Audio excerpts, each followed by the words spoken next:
वासुदेवाय। ओम नमो भगवते वासुदेवाय। भगवते वासुदेवाय। भगवते वासुदेवाय। भगवते वासुदेवाय। अस्त्र तेजसा गदया निहारम इव गोपति। निहारम इव गोपति। विधामन्तं सन्निकर्षे पर्यक्षत च इत्यसौ। पर्यक्षत क इत्यसौ। अनुवाद ट्रांसलेशन कोई एक जन पढ़िए।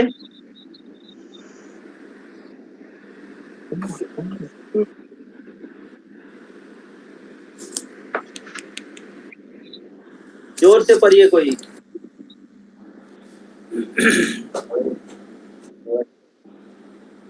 The Lord was thus engaged in encouraging the radiation of the Brahmastra.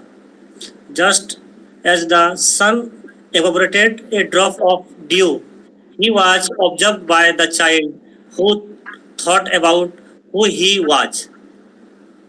ওকে, আমি বাংলাতে পড়ছি। সূর্য যেমন হিমরাশি বাষ্পীভূত করে, তেমনি ভগবান তার গদার প্রভাবে অশ্বত্থামা নিক্ষিপ্ত সেই ব্রহ্মাস্ত্রের তেজ বিনাশ করেছিলেন। গর্ভস্থিত শিশু তাকে দর্শন করেছিলেন এবং তিনি কে ছিলেন সেই সম্বন্ধে মনে মনে চিন্তা করেছিলেন। ओम अज्ञानतिमिरान्धस्य ज्ञानाञ्जनशलाकया चक्षुरुन्मिलितं येन तस्मै श्रीगुरवे नमः। श्रीचैतन्यमनोभीष्टं स्थापितं येन भूतले स्वयं रूपकदा मह्यं ददाति स्वपदान्तिकम्। नमो विष्णुपादाय कृष्णपृष्ठाय भूतले श्रीमते भक्तिवेदान्त स्वामिनिति नामिने। नमस्ते सरस्वती देवे गौरवाणी प्रचारिणे निर्विशेष शून्यवादी पाश्चात्य देशतारिणे। प्रभु नित्यानंद श्री अद्वैत गदाधर शिवासादि गौर भक्तवृंद। हरे कृष्णा कृष्णा कृष्णा हरे हरे। हरे राम राम राम हरे हरे।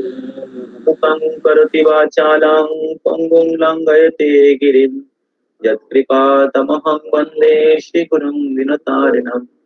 परमानन्दमाधवं श्रीचैतन्य ईश्वरम्।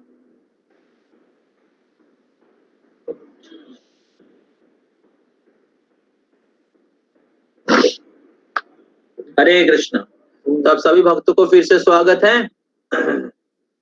तो श्रीमद् भागवतम के इस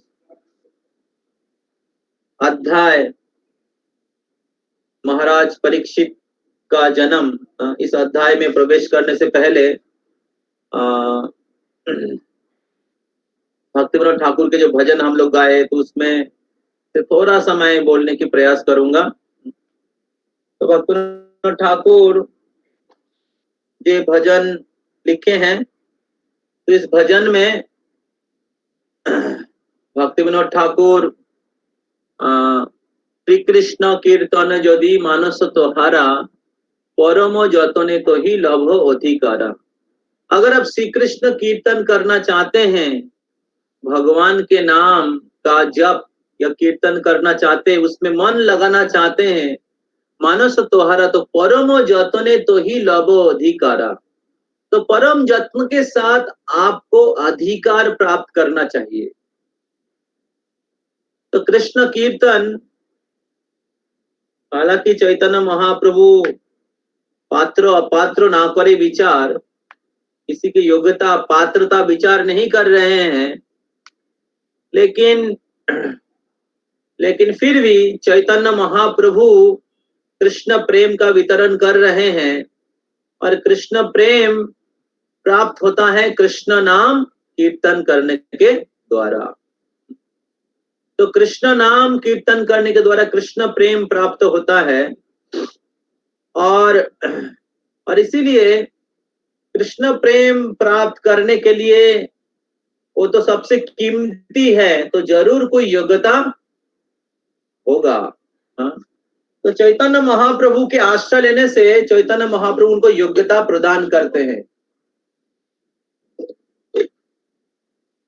या चैतन्य महाप्रभु कहते हैं कौन निरंतर कृष्ण नाम कर सकते हैं। शिक्षाष्टकम में कहे हैं, त्रिनादपि सुनीचेन तरोर इव सहिष्णुना अमानिना मानदेना कीर्तनीय सदा हरि। तो जो त्रिनादपि सुनीचेन, अपने आप को त्रिन से भी ज्यादा तुच्छ मानते हैं, तरोर इव सहिष्णुना, वृक्ष के जैसा सहिष्णु है, अमानिना, जो मान की आशा नहीं करते हैं और सबको सम्मान करते हैं, वो हमेशा कृष्ण कीर्तन कर सकते हैं। और वही चीज भक्तुन ठाकुर इस भजन में कह रहे हैं, त्रिनादिको हीनो दीनो अकिंचन छार, आपोने मानवी सदा छारी अहंकार।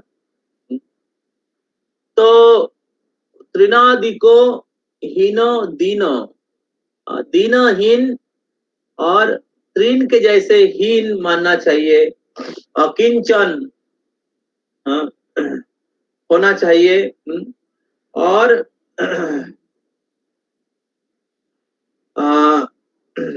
आपोनी मानवी सदा छारी अहंकार, और हर प्रकार के अहंकार को हमें छोड़ना चाहिए। अगर हम लोग भगवान के नाम का जप करना चाहते हैं या भगवान को प्राप्त करना चाहते हैं, तो और फिर अंत में भक्तुन ठाकुर बहुत अच्छे से एक्सप्लेन करते हैं और अंत में कहते हैं, दोइन दया अन्यमान प्रतिष्ठा वर्जन, चारी गुणे गुणी होई करो हो कीर्तन। अगर आप कीर्तन करना चाहते हैं तो इस 4 गुण को आप डेवलप करिए, 4 गुण को आप अपने जीवन में प्राप्त करिए। वो 4 गुण क्या है? दोइनो, ह्यूमिलिटी,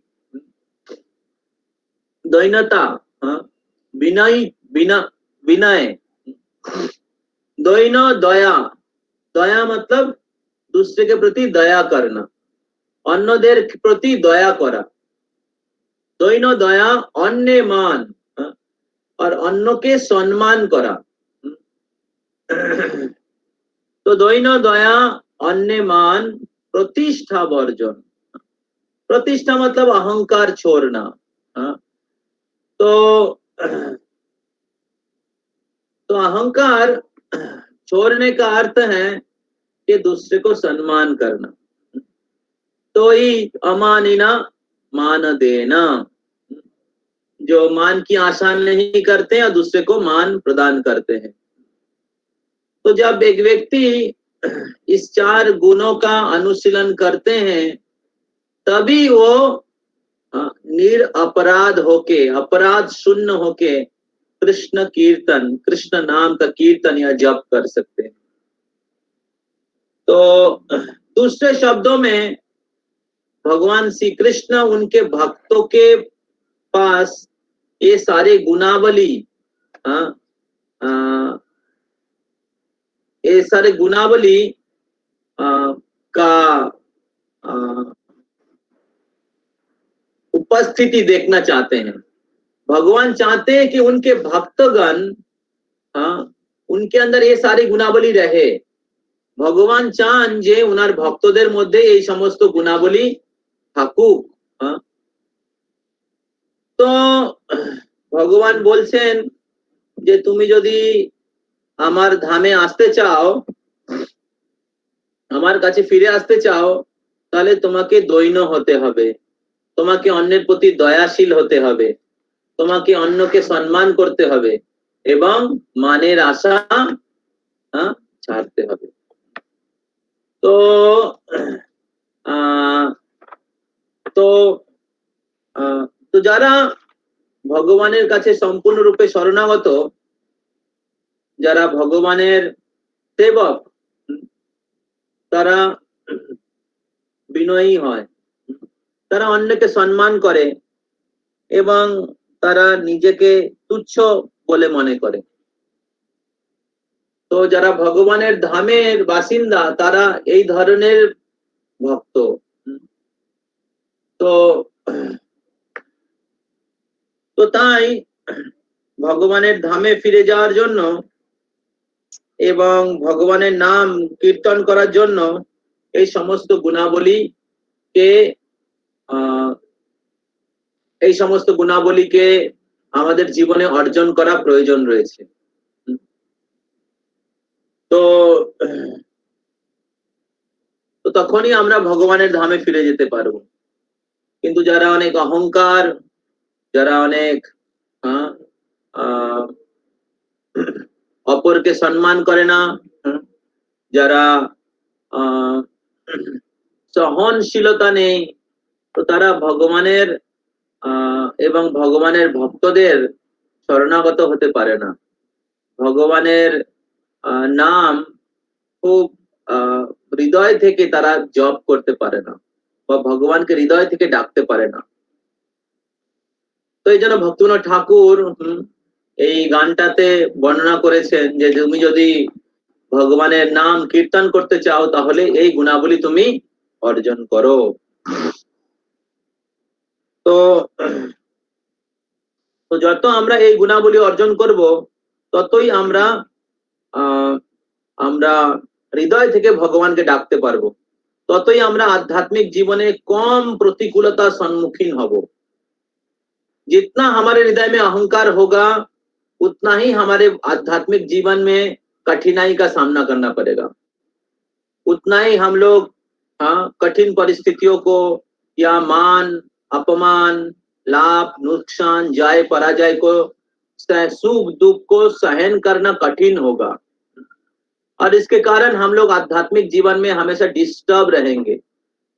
लेकिन कोई भक्त अगर बहुत विनयी होता है, सहनशील होता है, और दूसरे को मान करते हैं और हमेशा अपने आप को एक साधारण भगवान के एक तुच्छ सेवक मानते हैं, तो कभी भी उनको दूसरे से परेशानी नहीं होगा। वो सोचेंगे कि मेरे जीवन में जो भी कठिनाई है वो मेरे पिछले जीवन की कर्मों की फल है, और ये सत्य बात है। तो इसलिए जो भक्त बहुत विनयी है, सहिष्णु है, वो हमेशा भगवान के चरणों में स्थिर रहते हैं, हमेशा भगवान के चरणों में स्थिर रहते हैं। तो अभी हम लोग इस श्लोक के ऊपर चर्चा करेंगे, श्रीमद् भागवतम में प्रवेश करेंगे। तो हम लोग ये श्रीमद् भागवतम के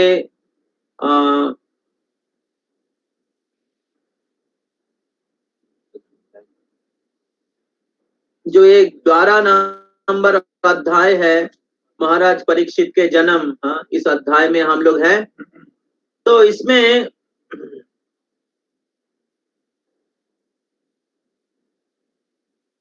हम लोग चर्चा कर रहे हैं, चर्चा कर रहे थे युधिष्ठिर महाराज के बारे में। युधिष्ठिर महाराज के बारे में हम लोग चर्चा कर रहे थे, जिनके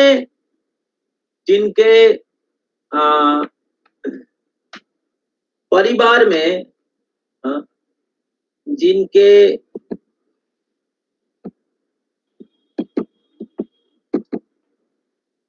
जिनके परिवार में महाराज परीक्षित का आविर्भाव हुआ। तो महाराज परीक्षित के बारे में वर्णन करने से पहले सुत गोस्वामी युधिष्ठिर महाराज के बारे में वर्णन कर रहे हैं। युधिष्ठिर महाराज के महिमा, युधिष्ठिर महाराज के ऐश्वर्य, युधिष्ठिर महाराज इतने सारे ऐश्वर्य रहने के बाद भी युधिष्ठिर महाराज किस प्रकार भगवान के कृष्ण भगवान के चरण कमलों के सेवा, भगवत सेवा के बिना संतुष्ट नहीं रहते थे, उसके बारे में वर्णन किया गया है। तो उसके बाद महाराज परीक्षित, उसके बाद सुत गोस्वामी वर्णन कर रहे हैं कि किस प्रकार हाँ महाराज परीक्षित उत्तरा के गर्भ में आविर्भूत हुए थे और जन्म के समय उनको भगवान का दर्शन हुआ और फिर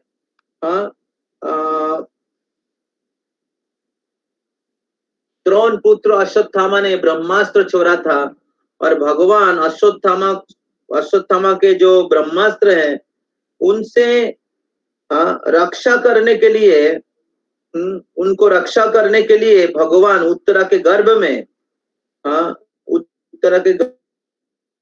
में प्रवेश किए थे और प्रवेश करके अस्त्र तेज गदाया निहारम इव गोपति। तो गोपति मतलब सूर्य, निहारम मतलब शिशिर, भोग जो होता है। जिस प्रकार सूर्य शिशिर बिंदु को शिशिर को बाष्पीभूत करते हैं, उसी प्रकार भगवान स्वगदाया अपने गदा के द्वारा, अपने गदा के तेज के द्वारा ब्रह्मास्त्र की तेज को विनाश किए थे। विधामंतम सन्निकर्षे परीक्षतो तो और गर्भ में निवास कर रहे थे जो शिशु, जो पुत्र, वो इसका दर्शन कर रहे थे। तो इसलिए उनका नाम हुआ परीक्षित, सन्निकर्षो परीक्षत। तो पर्यक्षत, तो उनका नाम हुआ परीक्षित क्योंकि वो स्वयं भगवान को दर्शन किए थे कि भगवान उत्तर के गर्भ में प्रवेश करके अपने गदाओं के द्वारा ब्रह्मास्त्र के तेज को विनाश प्राप्त किए थे। तो ब्रह्मास्त्र को कोई काउंटर एक्ट नहीं कर सकता, ब्रह्मास्त्र को कोई क्या बोलते हैं, खंडन नहीं कर सकता। लेकिन उत्तरा उस समय भगवान की शरणागत हुए थे अपने पुत्र को रक्षा करने के लिए, और भगवान कुरु वंश के अंतिम जो कुरु वंश के जो अंतिम प्रतिनिधि या जो प्रदीप क्या बोलते हैं, अंतिम व्यक्ति जो धर्म के पक्ष में है, उनको रक्षा करने के लिए भगवान उत्तर के गर्भ में प्रवेश करके रक्षा किए। और परीक्षित महाराज माँ के गर्भ में, परीक्षित महाराज माँ के गर्भ में, उनके माँ के गर्भ में रहने के समय भगवान श्री कृष्ण के द्वारा रक्षा प्राप्त हुए थे। भगवान श्री कृष्ण महाराज परीक्षित के रक्षा করেছিলেন জন্মের সময় এবং তাকে রক্ষা করার জন্য ভগবান তার উত্তরার গর্ভে প্রবেশ করেছিলেন। এবং আমরা যদি দেখি মহারাজ পরীক্ষিত যখন তার শরীর ছাড়বে তখনও ভগবান আবির্ভূত হয়েছিলেন, জন্মের সময় আবির্ভূত হয়েছিলেন আর তার অপ্রকটের সময় আবির্ভূত হয়েছিলেন। কিভাবে আবির্ভূত হয়েছিলেন তার অপ্রকটের সময়? শ্রীমদ্ ভাগবতম রূপে, শ্রীমদ্ ভাগবতমকেও সূর্যের সাথে তুলনা করা হয়েছে। তো শ্রীমদ্ ভাগবতম রূপে পুরাণ অর্ক ধুনোদিত, পুরাণ রূপী সূর্য রূপে তিনি আবির্ভূত হয়েছিলেন এই মহারাজ পরীক্ষিতকে কৃপা করার জন্য এবং এই জড় জগতের লোকেদেরকে অজ্ঞান রূপী অন্ধকার থেকে উদ্ধার করার জন্য ভগবান পুরাণ রূপী সূর্য রূপে আবির্ভূত হয়েছিলেন। শ্লোক সংখ্যা 11, নেক্সট ভার্স।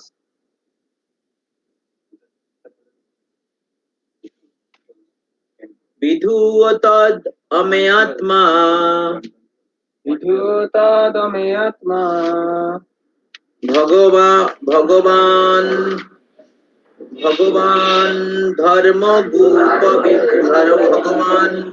धर्म गो विभु धर्म गुरु मीशतो दशमासस्य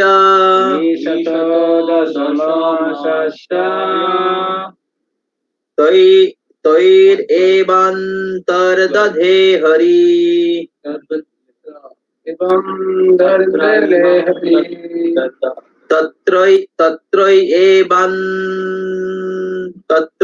तत्रैवान्तदधे हरि। अनुवाद ये कोई पढ़िए अनुवाद स्क्रीन से। While thus being observed by the child, the Supreme Lord, Personality of Godhead, the super soul of every and the protector of the righteous, who stretches in all directions and who is unlimited by time and space, disappeared at once. ওকে, আমি বাংলায় পড়ছি। এইভাবে শিশু পরীক্ষিতকে দর্শন দান করে স্থান ও কালের অতীত সর্বদিক ব্যাপ্ত সর্বশক্তিমান ধর্মরক্ষক परमेश्वर भगवान श्री हरि अंतर्हित होलेन। तो भगवान इस प्रकार महाराज परीक्षित को दर्शन दान किए गर्भ अवस्था में, गर्भ के अंदर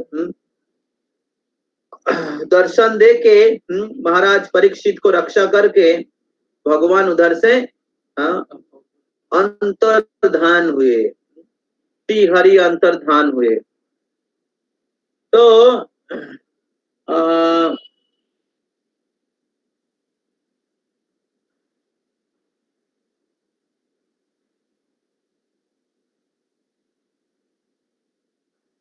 इस श्लोक के तात्पर्य में भगवान शिल प्रभुपाद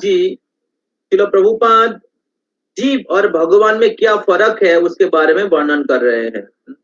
इधर देखिए आप, विधु व तद में आत्मा, विधु व तद अमे आत्मा भगवान धर्मगुप विभु। तो भगवान के गुणावली इस श्लोक में वर्णन किया गया है। तो भगवान विधु परीक्षित महाराज को धौत किए, परीक्षित महाराज को संपूर्ण रूप से शुद्ध किए दर्शन दान करने के द्वारा। विधु तद अमे आत्मा, तो अमे आत्मा मतलब सर्वव्याप्त, भगवान ऑल परवेडिंग, सर्वव्याप्त, जो हर जगह में व्याप्त रहते हैं। तो सर्वव्याप्त भगवान धर्मगुप विभु, और भगवान होचे धर्मगुप माने धर्म के रक्षा करें। तो এখানে মহারাজ পরীক্ষিত হচ্ছেন ধর্মের প্রতিনিধি, যিনি কৌরবে বংশের অন্তিম প্রদীপ। তো এই কৌরব বংশের যে প্রতিনিধিরা রয়েছেন যুধিষ্ঠির মহারাজ, ধর্মরাজ, এবং যুধিষ্ঠির মহারাজের বংশ পরম্পরায় এই মহারাজ পরীক্ষিত আসছেন। তো তাই মহারাজ পরীক্ষিতের মতো একজন ধর্মপরায়ণ, ন্যায়পরায়ণ, ভগবত ভক্ত রাজাকে রক্ষা করাই হচ্ছে ধর্মকে রক্ষা করা। তো এই সমস্ত রাজারা তারা ভগবানের প্রতিনিধি হিসাবে প্রজাদের ধর্ম পালন করতে প্রেরণা দেন। তো তাই ভগবান মহারাজ পরীক্ষিতকে রক্ষা করে ধর্মকে রক্ষা করছেন। তাই ভগবানকে এখানে ধর্মগুপ বিভু, ধর্মগুপ বলা হয়েছে যেহেতু তিনি ধর্ম রক্ষক। আর বিভু মানে বিশাল, অনন্ত, পরম। তো ভগবান হচ্ছেন সর্বব্যাপ্ত, অমে আত্মা, সর্বব্যাপ্ত। ভগবান হচ্ছেন ধর্মগুপ, ধর্মরক্ষক। ভগবান হচ্ছেন বিভু, তিনি বিশাল, মিশত দশমাসস্য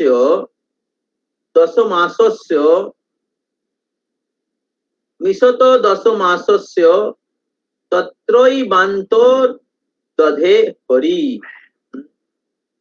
তো মিশত দশমাসস্য, তার অর্থ হচ্ছে দশমাসস্য মানে তিনি সর্বদিক ব্যাপ্ত, মানে 10 দিকে ব্যাপ্ত থাকেন। ভগবান 10 দিকে ব্যাপ্ত থাকেন এবং ভগবান তত্রৈবান্ত, তত্রৈবান্ত মানে হচ্ছে যে যে ভগবান তিনি সকলের দৃষ্টির অগোচর। তো যে ভগবান সমস্ত দৃষ্টির অগোচর, যে ভগবান সর্বব্যাপ্ত পরমাত্মা, যে ভগবান ধর্মরক্ষক, যে ভগবান অনন্ত বিশাল বিভু, যে ভগবান 10 দিক ব্যাপ্ত, যে ভগবানকে দর্শন করা যায় না দৃষ্টি, সেই ভগবান মহারাজ পরীক্ষিতকে দর্শন দান করেছিলেন। হরে কৃষ্ণ। তো এটা হচ্ছে মহারাজ পরীক্ষিতের মহিমা, এটা হচ্ছে মহারাজ পরীক্ষিতের মহিমা, যে ভগবানকে দর্শন করা যায় না, যেই ভগবান অনন্ত অসীম বিশাল ধর্মরক্ষক, যিনি 10 দিক ব্যাপী থাকেন, তিনি মহারাজ পরীক্ষিতকে রক্ষা করার জন্য উত্তরার গর্ভে প্রবেশ করেছিলেন। আর শিশু পুত্র হিসাবে সেই শিশু সেই ভগবানকে দর্শন করেছিলেন। আর সেই তার জন্মের পরে তিনি খুঁজছিলেন সেই ব্যক্তি কোথায়, যিনি আমাকে রক্ষা করেছিলেন, যিনি আমাকে দর্শন দিয়েছিলেন। তো সেই শিশু পরীক্ষা করছে, পর্যবেক্ষণ করছে কে সেই ব্যক্তি, এই জন্য ওনার নাম হয়েছে পরীক্ষিত। আমি একবার ভক্তিধীর দামোদর মহারাজের সেবা করছিলাম, তো আমি ওনার জন্য প্রসাদ নিয়ে এসেছিলাম। উনি আমাকে বলছিলেন, আমি সব জানি তোমার মনে কি চলছে, কি চেতনা দিয়ে তুমি রান্না করেছো, আমি সব বুঝতে পারি। বলে আমার নাম পরীক্ষিত। বলছে আমার গুরুদেব আমাকে নাম দিয়েছিল পরীক্ষিত, সন্ন্যাসের আগে ওনার নাম ছিল পরীক্ষিত। তো বলছে আমি সবকিছু দেখছি, কি চলছে সব দেখে। তো শুদ্ধ ভক্তরাও সেরকম সবকিছু দেখতে পায়, আমাদের মনের মধ্যে কি চলছে একদম সব স্ক্যান করে বলে দেবে, কি চলছে আমাদের ভিতরে হৃদয়ে। তো এই জন্য শুদ্ধ ভক্তের কাছে কেউ কোনো কিছু ফাঁকি দিতে পারে না। তো শ্রী গুরুদেব এবং ভগবানের শুদ্ধ ভক্তরা, তারা বদ্ধ জীবের বা জীবের মনের মধ্যে কি চলতে থাকে সেগুলো বুঝতে পারে তাদের আধ্যাত্মিক শক্তির মাধ্যমে। तो तो महाराज परीक्षित को इधर दर्शन दान किए थे भगवान, जो दृष्टि के गोचर है, जो भगवान भगवान सर्वशक्तिमान है, और दर्शन दान करके उनको रक्षा करके भगवान उधर से अप्रकाशित हो गए। कुंती माँ उनके प्रार्थना में कह रही है, कुंती महारानी उनके प्रार्थना में कह रही है, इसके कुछ दिन पहले ही ये घटना घटी। तो कुछ दिन के नहीं, कुछ समय के पहले घटना घटी। तो कुंती महारानी कह रही है, ईश्वरे प्रकृते पराम अलक्षम सर्वभूतानाम अंतर्बहिरवस्थितो। तो देखिए बहुत मैच है इस श्लोक के साथ। नमस्ते पुरुषम आद्यम, मैं प्रणाम करता हूँ पुरुष, परम पुरुष को, जो सब कुछ के नियंत्रण है। उस आदि पुरुष को मैं प्रणाम करता हूं। तो कृष्ण कोई साधारण व्यक्ति नहीं है, और जीव और भगवान में फर्क है। जीव और भगवान में क्या फर्क है इस श्लोक में और कुंती महारानी के श्लोक में वर्णन किया जा रहा है। तो कुंती महारानी कृष्ण को एड्रेस कर रही है कि कृष्ण कुंती महारानी का तो भाई का बेटा था। हाँ, कुंती महारानी कृष्ण की क्या बोलते हैं बुआ थी, लेकिन कुंती महारानी कृष्ण को क्यों भगवान के रूप में, हाँ, भगवान के रूप में स्वीकार कर रही है। हाँ, कुंती महारानी क्यों कृष्ण के महिमा कीर्तन करके बोल रहे कि नमस्ते पुरुषम ताद्यम, आप आदि पुरुष है, ईश्वरी, आप सब कुछ के नियंत्रण है, प्रकृति परम, इस भौतिक प्रकृति के परे है, 3 गुणों के परे है, अलग सर्वभूतानाम, अंतर बहिर अवस्थित हो। हालांकि आप अंदर में भी हैं, बाहर में भी है। आप अंदर में भी हैं, अर्थात महाराज परीक्षित के उत्तर के गर्भ में भी अंदर भी हैं, और मेरे सामने आप रथ में खड़े हैं, बाहर में, लेकिन फिर भी सर्वभूतानाम, लोग आपको देख नहीं पाते। वही चीज इधर बोल रहे हैं, अलक्षम। आप सर्वव्यापी हैं, आप सर्वव्यापी हैं, आप स्थान काल के अतीत हैं, आप सर्वशक्तिमान हैं, आप धर्मगुप्त हैं, लेकिन फिर भी लोग आपको दर्शन नहीं कर पाते हैं। तो ऐसे भगवान, नमस्ते पुरुषम ताद्यम ईश्वरे प्रकृति पराम अलक्षम सर्वभूतानाम अंतर बहिर अवस्थितो, आप हर जगह में वर्तमान हैं, लेकिन फिर भी लोग आपको दर्शन नहीं कर पाते हैं। क्यों दर्शन नहीं कर पाते हैं? अगले श्लोक में कुंती माँ ने कह रही है, माया जबनिका छन्नम अज्ञाधक्षजम अभयम न लक्ष्यसे मूढ़ो दिशा नटो नाट्य धरो यथा। माया जबनिका छन्नम, जिनके दृष्टि माया के पर्दा, जबनिका माया के पर्दा से ढक गया है, जिसके दृष्टि माया जबनिका छन्नम अज्ञाधक्षजम अभयम, तो जिनकी चेतना अज्ञान के द्वारा ढक गया है, वो नलक्ष्य मूढ़ो दिशा, ऐसे मूढ़ व्यक्ति आपको दर्शन नहीं कर पाते। जिस प्रकार नलक्ष्य से मूढ़ो दिशा नटो नाट्य धरो यथा, जिस प्रकार जब ड्रामा होता है, नाटक होता है, तो नाटक में अलग अलग लोग अलग अलग रोल प्ले करते हैं, लेकिन जो दर्शकों में बैठे हुए हैं वो ड्रामा में कौन कौन सा रोल प्ले कर रहा है उसको समझ नहीं पाता है, उसको समझ नहीं पाता है।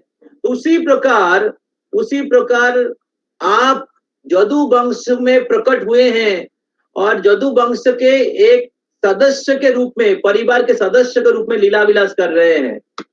हालांकि आप पुरुषम ताद्यम ईश्वरे प्रकृते परम, लेकिन फिर भी आप सर्वव्यापी हैं, आप अंदर में भी है, बाहर में भी है, लेकिन फिर भी लोग आपको समझ नहीं पा रहे हैं। लोग सोच रहे हैं कि आप जदु वंश के परिवार के एक सदस्य है। और उसके संदर्भ में एक जगह में लिखा है, जब जदु वंश के लोग, जब कृष्ण जब प्रकट थे, तो जदु वंश के लोग सोच रहे थे कि हमारे डायनेस्टी के ही एक लोग है, हमारे परिवार के एक लोग है।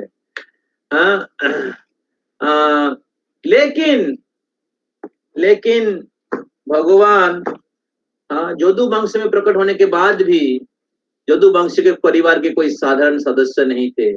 भगवान स्वयं भगवान है। जिस प्रकार समुद्र से क्या निकला, समुद्र मंथन के समय चंद्रमा का उत्पत्ति हुआ, लेकिन उस समुद्र में जो मछली रहता है वो सोचता है कि मेरे जैसा ही है, मेरे जैसा ही है। लेकिन मछली, हाँ, जिस प्रकार चंद्रमा का जो स्थिति है वो समझ नहीं पाता है, उसी प्रकार इस भौतिक जगत के लोग आपके स्थिति को समझ नहीं पा रहे हैं। समझ रहे हैं?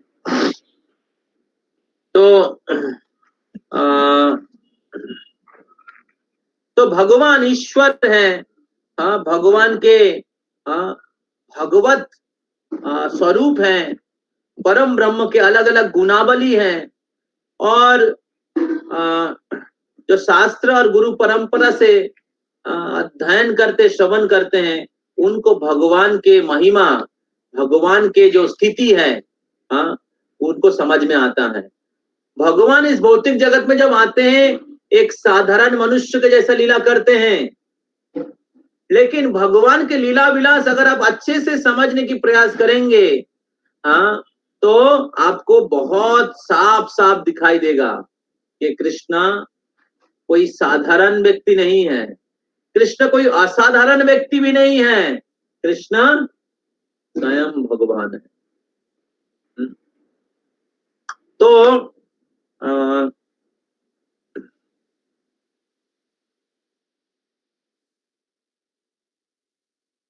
दर्शन दे के अंतर्धान की। तो अगला श्लोक संख्या 12।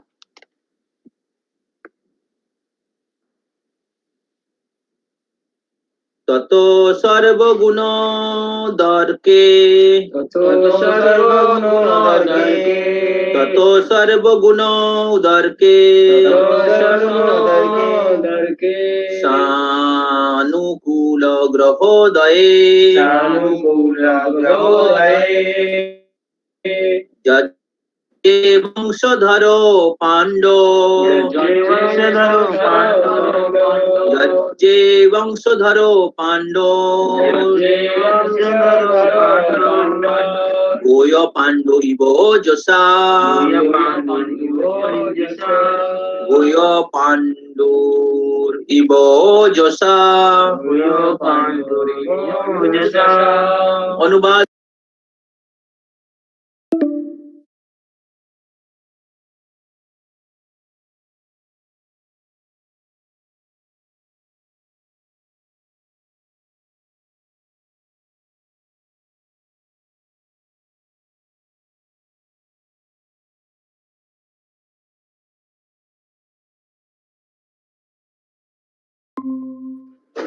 The heir apparent of Pandu, who would be exactly like him in prowess, took birth.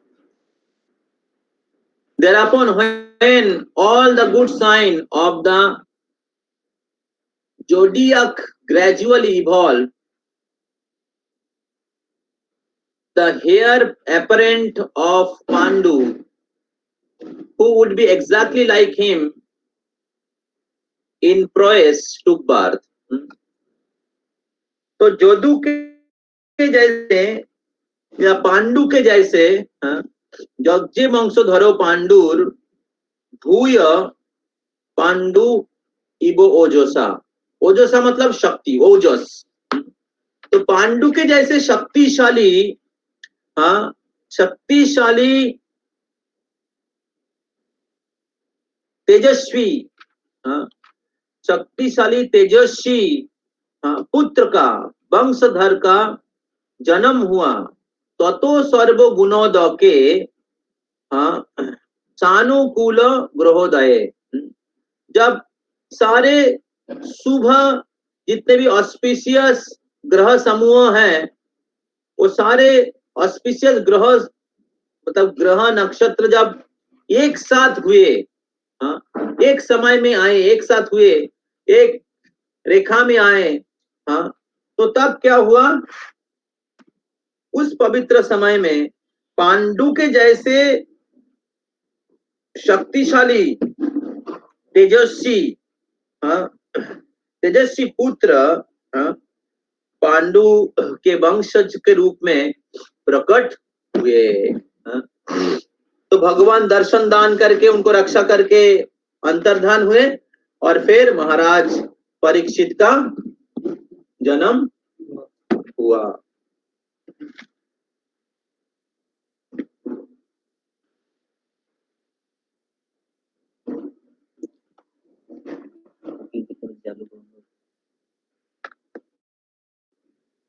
तो महाराज परीक्षित का जो जन्म हुआ वो बहुत ही पवित्र समय में जन्म हुआ, जब सारे पवित्र नक्षत्र एक साथ हुए।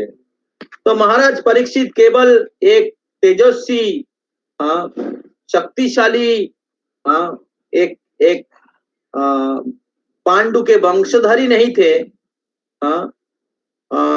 वो एक महान भक्त भी थे, भगवान के एक महान भक्त थे, और इसलिए उनको रक्षा करने के लिए भगवान खुद उत्तरा के गर्भ में प्रवेश किए।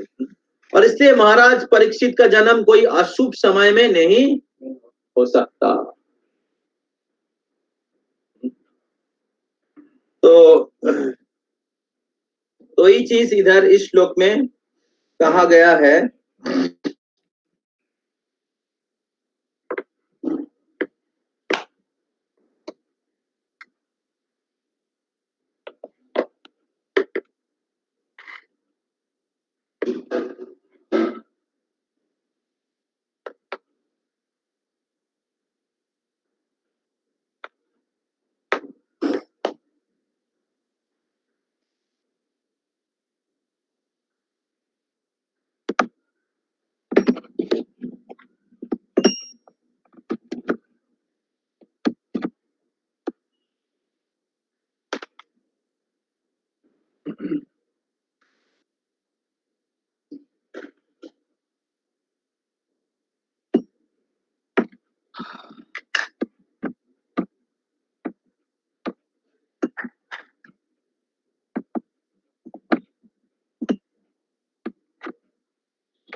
तो जब मनुष्य लोग प्रभुपाद इस तात्पर्य में लिख रहे हैं एक इम्पोर्टेंट चीज, जब मनुष्य लोग वर्णाश्रम धर्म का पालन करते हैं, तो मैं बांग्लाয় বলছি, যখন মানুষেরা বর্ণাশ্রম ধর্মের পালন করে, ব্রাহ্মণ, ক্ষত্রিয়, বৈশ্য, শূদ্র, ব্রহ্মচারী, গৃহস্থ, বানপ্রস্থ, সন্ন্যাস, এই যে বর্ণাশ্রম ধর্ম রয়েছে, এই ধর্মের নিয়ম কানুন গুলো পালন করেন, আশ্রম অনুসারে তাদের জীবন যাপন করেন এবং ভগবানের আশ্রয় নেন, তখন সেই পরিবারে উন্নত বুদ্ধিমত্তা সম্পন্ন ধার্মিক ভগবত ভক্তি পরায়ণ সন্তানের জন্ম হয়। যখন সমাজ এবং পরিবার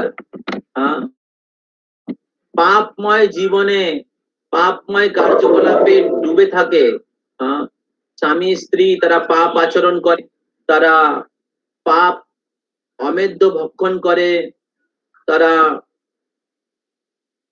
ভগবত বিহীন জীবন যাপন করে, তারা কামপূর্ণ ইন্দ্রিয় চরিতার্থময় আচার আচরণ করে, তো সেই পরিবারে বা সেই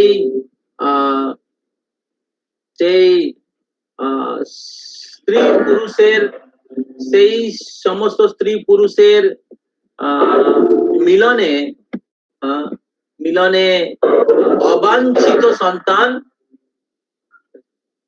অবাঞ্ছিত সন্তানের জন্ম হয়। আজকে আমরা গীতা পড়ছিলাম সকালে, সেখানে ভগবান অর্জুন ভগবানকে বলছিলেন, শঙ্কর নরকা দৈব ক্লুলগ্নানাম কুলস্য, তারপর পতন্তি পিতরৈ येषां লুপ্ত পিণ্ডদক ক্রিয়া। তো যখন কুল স্ত্রীরা ব্যভিচারী হয়ে যায়, কুল ধর্ম বিনাশ প্রাপ্ত হয়, বর্ণাশ্রম ধর্ম বিনাশ প্রাপ্ত হয়, তখন কুল স্ত্রীরা ব্যভিচারী হয়। আর কুল স্ত্রীরা ব্যভিচারী হওয়ার ফলে কি হয় না, অবাঞ্ছিত সন্তান উৎপন্ন হয়। আর অবাঞ্ছিত সন্তান উৎপাদন হওয়ার ফলে পূর্বপুরুষদের পিণ্ড দেওয়ার জন্য কেউ থাকে না, এবং তার ফলে কি হয়,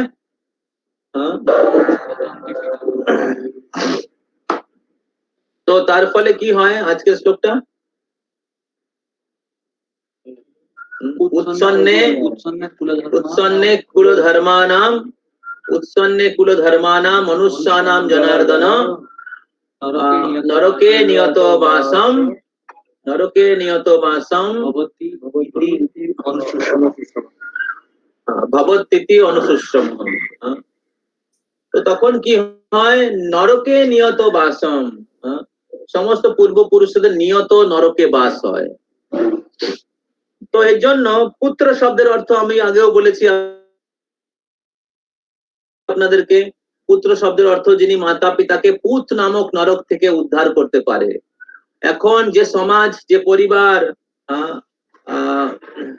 এই সনাতন ধর্মের, বর্ণাশ্রম ধর্মের ভগবত ভক্তির আচরণ করে না, তাদের পরিবারে অবাঞ্ছিত সন্তান উৎপন্ন হয়, এবং তার ফলে পূর্বপুরুষরাও নরকে যায় এবং পুরো সমাজ একটি উচ্ছৃঙ্খল সমাজে পরিণত হয়। এবং আজকের সমাজ, আমরা দেখতে পাই সেই সমাজেরই উদাহরণ প্রস্তুত করছে। তো বর্ণাশ্রম ধর্ম, কুল ধর্ম, ভগবত ধর্ম, সনাতন ধর্মের আচরণ না করার ফলে মানুষ পশুর মতো উচ্ছৃঙ্খল জীবন যাপন করছে এবং তারা অবাঞ্ছিত সন্তান উৎপাদন করছে। তো মানুষ কোনো শিষ্টাচার জানে না, মানুষের কোনো ইন্দ্রিয় সংযম নেই, সর্বত্র স্ত্রী পুরুষের অবাধ মেলামেশা, সবাই অমেধ্য জিনিস খাচ্ছে, নেশা করছে, জুয়া খেলছে, সব জায়গায় কলির কি বলে রাজত্ব চলছে, কলির রাজত্ব চলছে। তাই জন্য শিল প্রভুপাদ যখন ইসকন শুরু করেছেন, তাই তিনি ইসকন সদস্যদের জন্য তিনি স্ট্যান্ডার্ড দিয়েছেন। ইসকন সদস্যদের জন্য তিনি স্ট্যান্ডার্ড দিয়েছেন, ইসকনের সদস্য যারা হবে তাদের কমপক্ষে 16 মালা জপ করা উচিত, এবং এই 4টে নিয়ম, no meat eating, no gambling, no illicit sex, no intoxication, আমিষ আহার নয়, নেশা নয়, অবৈধ সঙ্গ নয়, আর দ্রুত ক্রিয়া নয়। এই 4টে নিয়ম পালন করতে হবে। এই 4টে নিয়ম পালন করার মাধ্যমে আমরা অধর্মকে, কলিকে আমাদের জীবন থেকে, আমাদের পরিবার থেকে, আমাদের সমাজ থেকে বিতাড়িত করি। পালায় দুরন্ত কলি, পালায়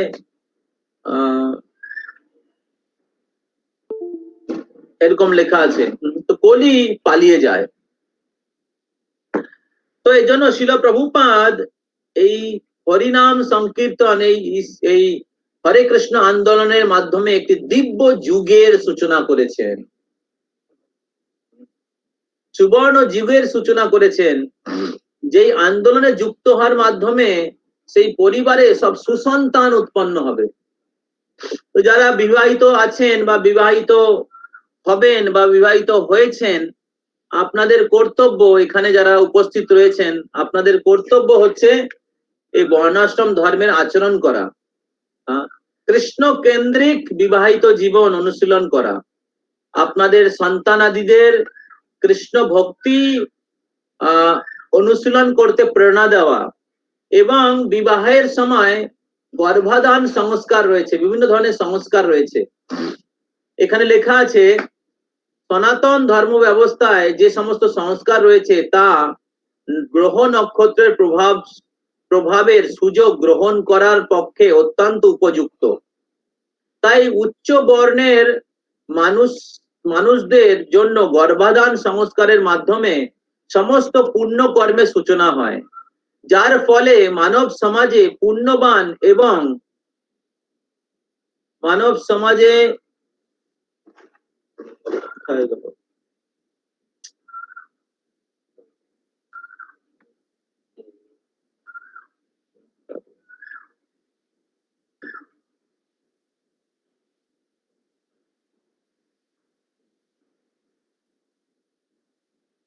মানব সমাজে পুণ্যবান এবং বুদ্ধিমান মানুষের আবির্ভাব হয়। এই গর্ভদান সংস্কারের মাধ্যমে মানব সমাজে সুপুত্র, বুদ্ধিমান, ভগবত ভক্তিমান, বুদ্ধিমান ভক্তিমান এরকম পুণ্যবান মানুষের আবির্ভাব হয়। উত্তম এবং সুমতি সম্পন্ন জনসাধারণের প্রভাবেই কেবল জগতে শান্তি এবং সমৃদ্ধি প্রতিষ্ঠা হয়। অবাঞ্ছিত এবং যৌন জীবনে আসক্ত উন্মত্ত জনসাধারণ সর্বত্র উৎপাত সৃষ্টি করে সমাজকে নরকে পরিণত করে। তো আজকের দুনিয়াতে সর্বত্র যৌন জীবনের অবাঞ্ছিত যৌন জীবনের অ্যাডভার্টাইজমেন্ট চলছে। School, college, university, social media, movie, party culture, hotel, সব জায়গাতে ম্যাগাজিন, নিউজ পেপার, সব জায়গাতে অবৈধ স্ত্রী পুরুষের মেলামেশার হাতছানি রয়েছে। মানুষ তাদের কোনো শিষ্টাচার, তাদের কোনো ধর্ম, আচার আচরণ, ইন্দ্রিয় সংযম পালন করছে না। তার ফলে অবাঞ্ছিত, অসভ্য, নিম্ন চেতনার জীব তারা জন্মায় এবং নিম্ন চেতনার জীব তাদের জন্মানোর ফলে সমাজটা পশু পাখিতে ভরে যায়। তো এবং সেই সমাজে কখনো শান্তি, আনন্দ এবং সমৃদ্ধি থাকে না। সেই জন্য শিল প্রভুপাদ এই বর্ণাশ্রম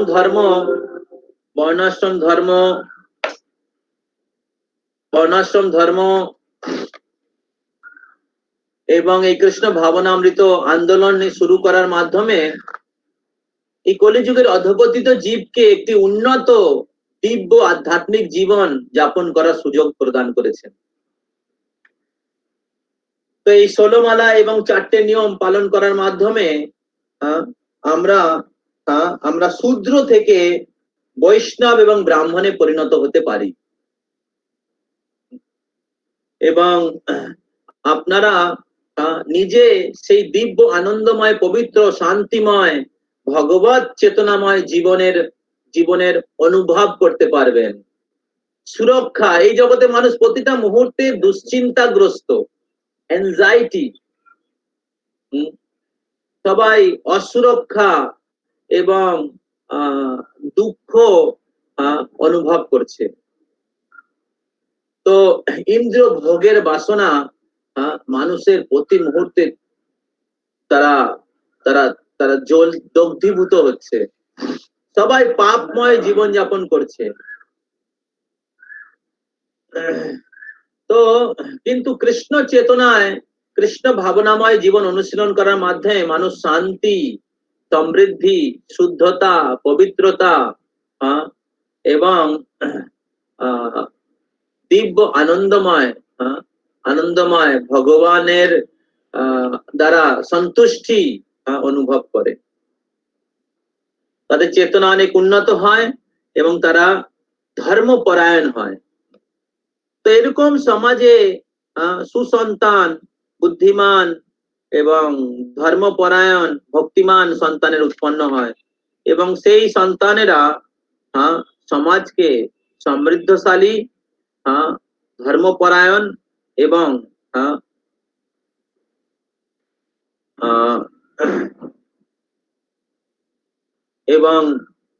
ভগবত কেন্দ্রিক করে। তাই জন্য গর্ভদান সংস্কার খুব গুরুত্বপূর্ণ। গর্ভদান সংস্কার হচ্ছে যখন স্বামী